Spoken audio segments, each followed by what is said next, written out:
സ്ഥിരമായിട്ട് വാഷ്റൂമിൽ പോയിക്കൊണ്ടിരുന്നത്. നമ്മുടെ വീട്ടിലെ എന്റെ റൂം കൊച്ചുമുറി എന്നാണ് എന്റെ റൂമിന്റെ പേര്.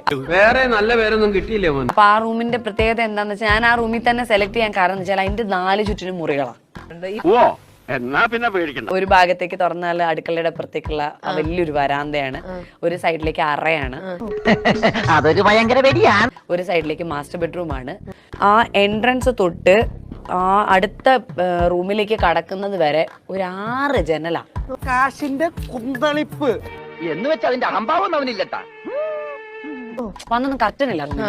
ഇതിന്റെ അപ്പുറത്ത് വാഴയും തെറ്റിയും ഒക്കെ ഉണ്ട് പണ്ടായിരുന്നു. അത്രയും വേണോ?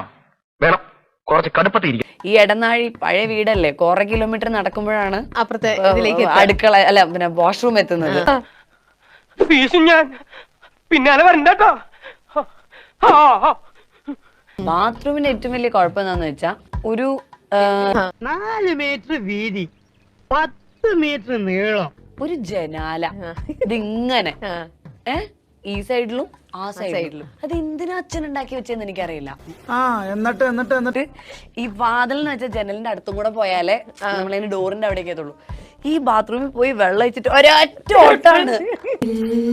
കൃഷ്ണ ഞാൻ നോക്കുമ്പോ 2 ഉണ്ട കണ്ണ്.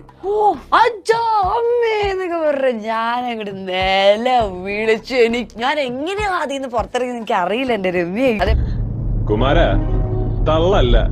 അപ്പോ അങ്ങനെ എപ്പോഴും എനിക്ക് തോന്നും അവിടെ ആരോ വരും, അവിടെ ആരോ വരും. ഒരു ദിവസം വന്നു. ശരിക്കും സത്യമാണ്. ഞങ്ങളുടെ വീട്ടിൽ ഓൾറെഡി അന്ന് വെച്ചാല് സീരിയല് കാണാൻ വേണ്ടിട്ട് അപ്പുറത്തെ വീട്ടിൽ നിന്നൊക്കെ ചേച്ചിമാരൊക്കെ വരുന്ന സമയമാണ്. നിങ്ങൾക്കിപ്പം കുറച്ച് വിടല് കൂടിയണല്ലേ? ആരോ വന്നിട്ട് അവിടുന്ന് ഇറങ്ങി ഓടിയ കാൽപ്പാട് കാണാം കുളത്തിന്റെ അവിടം വരെ. ഇത് മറ്റേതാ ആ കുളിസിയും കാണാൻ കയറിയത്. അപ്പൊ എല്ലാം പറഞ്ഞ പോലെ പോയിട്ട് വരാം.